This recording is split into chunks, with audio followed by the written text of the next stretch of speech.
batika yo Saint-Esprit, hein? Lokola ta Saint-Esprit na vie na yo, na bomoi na yo, na esprit na yo. Lokola ta Saint-Esprit. So la te Saint-Esprit ko, yango mutu ikoza automatique okende lola pona kolata Saint-Esprit wana. Saint-Esprit alingaka kindumba te, ko yina te, ko lula te, tala kolata na yo so za rempli le Saint-Esprit, okotana comportement na ondenge ozo bimela, hein? Surtout bino basi. Boluka bolata molimo santo. Pour ozo séduire ba Elia ba tout trop bino basi. Ozo séduire ba Elia ba tout trop. Bible peso lo bango. Ba yo séduire même ba Eli. Bino basi bo sala mission ba agent de diable. Botela kolata na bino. Hein? Au moins mo sana nzambe mwasi moi tala manzaka tamilai. Tala ba télé ya misu na ba milai. Tala kola na makolo. Wana oza la Saint-Esprit, c'est la manque du Saint-Esprit ça, tout ça là. C'est la manque du Saint-Esprit. Vous avez le Saint-Esprit, hein? Pour ça, vous avez le Saint-Esprit, en doye biso, ate, kolato yangote. Hein? Il faut nous compter kolata nanga. Saint-Esprit en doye biso. Mais aussi, couteau, c'est le mazan de Saint-Esprit, et wana kaka. Ya moni, ça va, nous qu'on a bêté, ba on kolabo, le lo ba au monde, makamuna ba on a nanzela. Azolo ba le lo ba au monde, makamuna on a nanzela. Petit, ta y wana, moi, si na kola, azo kende. Na bana kutuli bembeni bana bazo mona partir mama no sizo denda na wali bana ba yazo ya mona ngo alati hein bande ko zo modiri bana na vous batté tout ça là c'est la manque du Saint-Esprit. Vous avez le Saint-Esprit, hein? Tout ça là c'est la manque du Saint-Esprit. Vous avez le Saint-Esprit, hein? Tout le cabola de Saint-Esprit, hein? Par la manque du Saint-Esprit ba passer le lo bazo kendiko ko simba bakisi, hein? Lelo azo mona ke moninga kuna comme na ndenga jalousie moninga kuna azo sala bikama Nzambe a la grâce à qui il veut, hein? Il fait sa grâce à qui il veut. Kolanda moninga te toza biso sur le corps de Christ. Yesu kaza loboko, yoza lokolo, oza misu, oza monoko, oza nini zolo, hein? Tala moninga ndenge Nzambe a la grâce na ye. Pourquoi lelo komi ki jalousie? Ou azo sala kuna azo guérir kuna Nzambe asala munguya na yeke asala ba guérison na ye et comme asimba kisi, hein? Oh asala kisi asimba kisi ya oma comme lelo mokilimo melo azo mona makamneti ya kabundu aleza ninga osala ba mse pa na bango asana kisi ndeko na ngai mais ba baninga msu wa passer bazo mikitsa ba ke guma makolo liboso na ye eza fe na ye eza tangu na ye ya tangu na ye, hein? Yesu yemo wandima ki ete. Yesu yemo wandima ki ete. Adina bala pa yake wandima ki ete. Basa ni Nzambe no sona bakei. Nana tikela wandima bango. E koma ka isona simakuna azaipe na musana Nzambe. Lera otika mukilonde azaipe na musana Nzambe. Mais lera osama kamna mutu moko ta azoke ndima yake atika ke koguma matama kona mutu wana azomona pela Nzambe atena nguya akoiko guérir nga. Akoko délivrer nga. Bino bozo senga ba délivrance, bino ba pasteur. Bozo linga na te bino moko na. Tout ça là c'est la manque du Saint-Esprit. Pour ça vous avez le Saint-Esprit ko, Saint-Esprit ko, ba so na gâté. On a mai na mai ezobunda. Hein? On a mai na mai ezobunda. Hein? Yemo Nzambe kuta, moi pas un Saint-Esprit, yanga loba que Jésus mo kazo lobango bien. Comment Satan abunze sous Satan? Donc boza bandoki? Hein? Wa ba bunda ka ba ona bango boza na kindoki? Comment Satan bouge sur Satan? Tu vois, yo l'air aux la Saint-Esprit, ok, il n'a sous moninga na bosane jar moko, ok, il n'a azal kuta sala munzambe ya bosolote. Hein? Bon c'est la délivrance. Bon ça va langage na bino. Bon ça comportement na bino. Hein? Makamno sote ya Nzambe eza nini Nzambe ye Jésus moko lobi ke boko sala makam plus kingai. Boko sala plus kingai. Mais là bo moni makamba o Jésus la kaka na Bible ezo sala na muninga. Pourquoi on dit muninga te? Lero moni makamba ko sala ma na muntu moko Nzambe profession na Nzambe alobaki bo sala makamba plus kinga. Bo mono na kinga ni mutu moko azo sala. Pourquoi bon ndima ete? Hein? Pourquoi bon ndima mutu te bande ko na ngai? Makamba zo mona polele. Hein? Biso mo to discerner, tout ça dans discernement. Hein? So ça na molimo ça va remplir molimo santo. O ça peut remplir na molimo discernement. O no discerner yo moko. Mbala moko ke likambo yo. Et ça yantela moli likambo eza bo. Hein? Pourquoi ko inana? Tout ça là c'est la manque du Saint-Esprit. Il faut tout tourner ça na molimo santo. so oza na molimo santu ko oyeba ke wana za moninga na molimo santu o sepela makambu azosala oko appuyer ye oyebi Moïse ndenge na bitumba na ye tango bazopola babeseke nzambe tombolaka maboko na likolo le so ekiti kuna babandi komenase bango il faut azalaka maboko likolo yo luka pe ndenge wana boyebi histoire wana ya Moïse il faut maboko ezalaka likolo luka soutenir pe moninga lero ozomona bongo luka soutenir moninga ke makambo eza solo soki ozolinga ozocontredire makambo moninga azosala nzambe akocontredire pe yo eza ko okitisi maboko oro soutenir maboko Moïse likolo yo ozokitisa allez nzambe pa au modir yo hein ako modir nzambe au modir yo tombola moninga lere azomona ke nzambe azosala kati na ye olobi en tout cas nzambe azosala kati na mutoto bodia pona ye nzambe a tombole kaka nzambe pa ko tombola yo ça yo zo critiquer nzambe otombolo te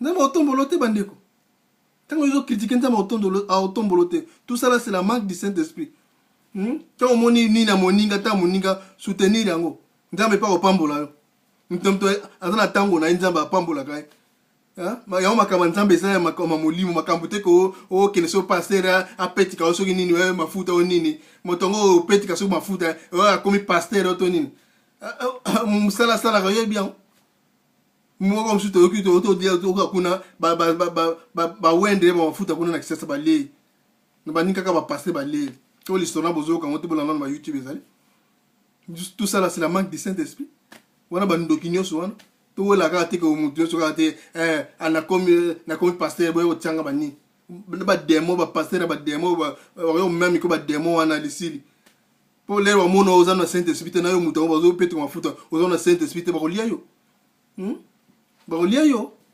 po Jésus azolo bango bien lobi ke yo na ko baptiser bino Saint-Esprit et fait hein tout temps on est na 20 na 24 hein ils ont na Matthieu 3:11 hein na on remplit le Saint-Esprit na fait nani Jean-Baptiste l'air on peut sa témoignage ya Jésus abinga na baptiser bino na mai mais oya ko ya baptiser bino na Saint-Esprit pe na fait pour yo mutu yo faut na Saint-Esprit avec fait yango Jésus tikela yebiso yango ezo mona pas kabundo alesa mais pourquoi bozo linga ete bozo mona mutu nzamba osala kati na ozomona pa déclaration na yabi ke Saint-Esprit azarabo bola na pe mateya na ye bomi kitisa pe bomi kitisi boyo oyoki pe mateya moninga azolo ba pe ya solo bolinga ka te tellement ba bengi bino ba pasteur ba prophète ba nani bolingo ka baninga te bino ba pasteur mso bosenga pe délivrance ba délivrer bino faut pas délivrer bino bomona ka lokuma ka tso ba bengi pasteur ya munyo ba bengi prophète so évangéliste so nani bokoki na nyonso bokoki na nte hein. Nous tous nous connaissons en partie. Mutumoko koka o na nyo sazate. Yoka pe muninga. Tala pe ndima pe muninga nzamba ko tombola. So ko ndima muninga te oza demo. Oza na ba demo pa na yo. Lu tombola pe muninga nzamba ko tombola. Bo bi histoire le ka ya Moïse ndenge ba tombola tombola. Bo tombola boko akuni bazo gani. So ko bazo tombola muninga pa ko tombola. So ozo ko kitsa muninga nzamba pa o kitsa yo. O comprendre ministère yo ezo ko avancer te po ozo critiquer baninga. Nzamba pesi biso mundima discernement hein bozo mona muninga fait bozo mona na nini na Saint-Esprit fait zo sala kati na yo Jésus alobaki hein Jean-Baptiste a déclaré que pour na Jésus ngana obatiser bino na mai mais oya boya obatiser bino na Saint-Esprit na fait tout temps on a na 24 tout temps on a na Matthieu 3:11 Matthieu 3:11 Moi, je vous baptise d'eau pour vous amener à la repentance. Mais celui qui vient auprès de moi est plus puissant que moi, et je ne suis pas digne de porter ses souliers. Lui, il vous baptisera du Saint-Esprit et de feu. Ok. Il y a qu'au pambola du Saint-Esprit et de feu. Il faut en a feu. Il y a un lelo ba mingi bazana feu wana te, ba comme j'ai na muninga. Muninga nzamba a pesi molimo santo, a la pesi na feu mbala moko. Pourquoi attends molimo santo pour bozo mona ke ye maboko net pour pas pesa kana ya atala te. Yango azana feu. Po biso so lokwa to kangama to lingi biloka mokili en vese mono to ngabilo to lingi biloka mokili allez to ko kabilo ko ate nzambe feu yango ozonde. Ya il faut ça remplir na Saint-Esprit. A vous en a fait wana. Saint-Esprit ya lingi kaba muninga zana pasi salisa ye pesa. Pesa ko pesa mela bibe pe lo bien pesa ko pesa mela yo. pesa Saint-Esprit et pesa melayo fait wana ko pesa melayo soko pesa kate ozape na fête pesa ko pesa melayo linga muninga sunga muninga salsa muninga bo yinana te bo tonga na te wana ozala Saint-Esprit soko biloko wana so oni ko sala ngote oni ko se délivrer na ngote ma trop soko délivrance za ka tipe ko luka soko passer soko na sala délivrance za yo moko na mutu pe se délivrer musala bo na kuka ngote il faut na kota jeune pona ngo kindumbo na kuka ngo il faut na kota jeune pona tika ngo kotongo na kuka ngo il faut na kota la jeune délivrance no shangwana za délivrance za te ko luka passer soko nini à quoi sert que kuna makamamo ozongo nanda ko continuer délivrance ça na décision likambo na ko sala ngo susute na tiki délivrance ngwana zati ko to sala jeune pona bo to zako to sala nini prière pona délivrance ça nini décision lero zu décision que likambo yoko na ko sala ngo susute délivrance ngwana nyoso délivrance ngwana otiki makamnyo so wana ozo salisa baninga osunga baninga kotala baninga fe ko ya katina o liloba ko bimisa na munoko e ko sala yango sala pa muninga kabundu alesa mais pourquoi bobuno va passer pour lingi bozo yina bozo yina na likamni moto na moto babunda to mai na mai babunda so boza pa bana nzambe boza na mulimo santo so bozo lero zo yina no za manque du Saint-Esprit. Tout ça là c'est la manque du Saint-Esprit. Vous avez le Saint-Esprit manque du Saint-Esprit. Tout bon ça va langage na biso. Tout bon ça comportement na biso, bizarre na biso. Tout bon ça bizarre na biso, il faut na nzambe. Il faut avoir aux dans le Saint-Esprit na fait. Il faut au sala muto mo o mikitisa. Ozo tombola baninga, nzamba ko tombola yo. Eza tozo ina muninga leo ale ye kuna yonde ozo luka yolo wana zo mlokumu kia bia otiki ya molimo santo wana yende mutu ando guide bino ye wana nde mutu ando sala bino o nyoso za nango besoin yo ndima kaka ye soko ndimi ye ko molimo santo aza automatique molimo santo automatique mutako ya na maladie au pas million au nom de Jésus. Pour les raisons molimo santo vous appelez na fait molimo santo est fait pour lui pesa ego pesa melayo les raisons sunga bani ozo pesa bani osa sabuninga yopo oza remplir molimo santo pe molimo santo na monte ko pesa melayo please les lobili comme na maladie au nom de Jésus oza guéri mutaza guéri les lobili kambo au nom de Jésus moto fire bimi katina pour Jean-Baptiste a déclaré dans Matthieu 3:11 Matthieu 3:11. Moi, je vous baptise d'eau, pour vous amener à la repentance.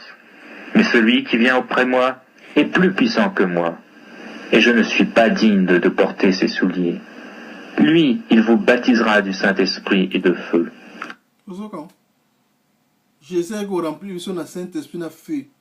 Les rosa oyoki bilei na yewana ya molimo, oliaki bilei na molimo wana oyoki yango bien, oza rempli na Saint-Esprit na feu.